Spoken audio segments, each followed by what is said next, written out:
What up? This is Rama Screen, and it's time for another celeb interview. And in the anticipation of Hunter x Hunter, which arrives in select theaters on digital and on demand December 18th, I'm here talking with the writer and director of this new movie, Shawn Linden. Shawn, how are you? Hi, I'm very well, thanks. Nice to meet you, Rama. Nice to meet you as well. Thank you for taking the time. Okay, so this is a film about a family who works as fur trappers, but their peaceful existence in the wilderness got threatened by what they suspect is a rogue wolf. So, of course, it's got twists and turns. We don't want to spoil it for the fans, but let me start by asking you this. Is fur trapping still a thing? Do people still work as fur trappers? People still fur trap. It's not, and I guess that's part of the idea behind the movie is that it's not a sustainable way to live. But yeah, throughout the making of the script, I'd consulted with a lot of fur trappers who have, basically you have a fur trap shack out in the woods, that's made of very little more than plywood and stuff to block the wind off, and they'll stay there for a few days or a few weeks and just trap. But it's more for tradition than for profit. It's more just keeping the traditions alive. But yeah, it's not a sustainable way of life, and and that's part of the idea behind the film. That is amazing. I would not survive out there one day, living off the land. But your movie brings up a good point, though, when it comes to land management. There's such a thing as a federal land, and then there's such a thing as private land that's been passed down generation to generation. So, where do you draw the line? And can government force you out of the woods if you happen to be living there? Eventually, yes, I believe so. I'm not too sure if it is, or at least in what the Canadian rules are regarding that about staying on crown land versus private land.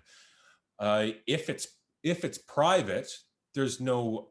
Well, you know what? I'm not terribly sure.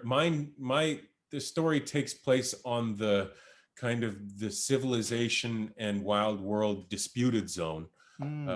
where they're not really sure of what the rules governing them are, except for the laws of nature. Hmm. But yeah, I think you would eventually encounter, at least first, some advice to get the hell out of the woods, and followed by maybe a little bit more sterner directives too, especially if you have a child. That's what complicates things, because I don't know what child welfare would do if you're raising a child out in the middle of nowhere. um, So, talk to me about the wonderful cast you got for this film, Devon, Camille, Summer. Prior to filming, did you tell them that they were going to go through some physically grueling scenes? they knew it and were totally pumped to go and do it. And that Wow. was, I'm eternally grateful for getting the cast and the crew that we did. But the cast was, I couldn't have asked for a better group of people who had to really be put to the test. The the hardship that you're seeing on screen is felt tenfold when you're waiting in between camera setups.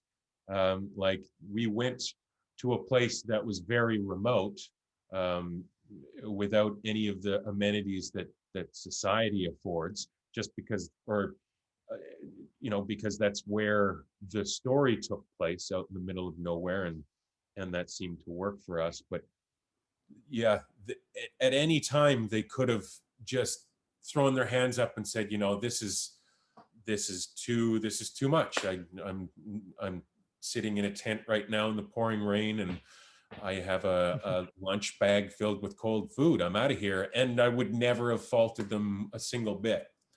But not only did they tolerate it, they embraced it and got behind it, and were sad to leave when they had to. So it was a really great experience, maybe even because of that harshness. I got to ask you at least one how question. How did you shoot the scenes where your actors and the wolf have to be in the same frame? Was that interposed with CG? I it was we composited two different images. We had We shot the actors in their place, and then my DOP and I went to Alberta, which was the only place that had an available real wolf that we wanted to Hmm. shoot, and the wolf was bloody gorgeous. But yeah, we composited, or I don't know how to use that word, but we combined the two images eventually. So we had to go and we filmed our scene, and then we went to get the elements of the wolf later on, and which was a huge challenge because you can't train a full-blooded wolf. You can just entice them to do things that they might want to do. Speaking of challenge, what were some of your challenges that you experienced shooting this film outdoors in the woods? Because flashbacks of Leonardo DiCaprio's The Revenant kind of crossed my mind as I was watching this movie.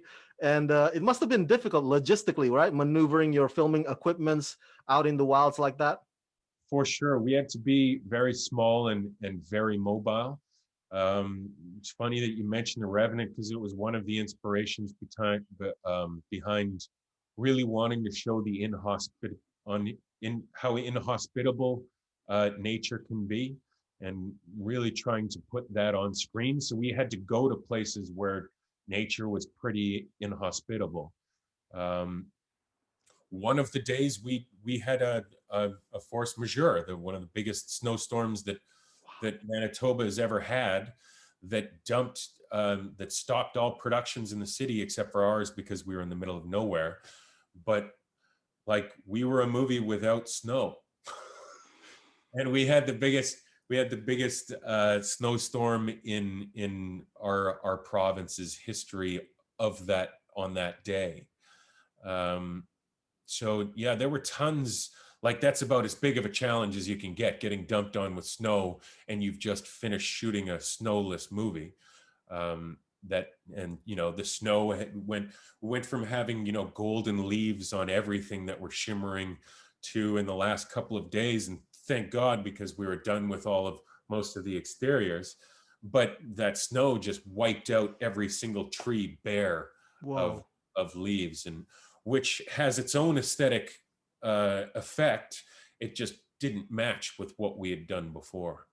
So we were very lucky to have found a solution or workaround for that. But yeah, constant challenges that were um, surmounted because we had a fantastic crew that were way more outdoorsy than I was. So I got to be a little bit removed from the grimier aspects of things, but they did it with gusto. Well, I'm an indoors cat, so I feel you. So last thing, I was wondering if you could. I want to give you this opportunity to make your last pitch to my fans. Why they got to check out Hunter x Hunter and what they could take away from it. Hopefully, Hunter x Hunter is a unique take on in the survival horror genre.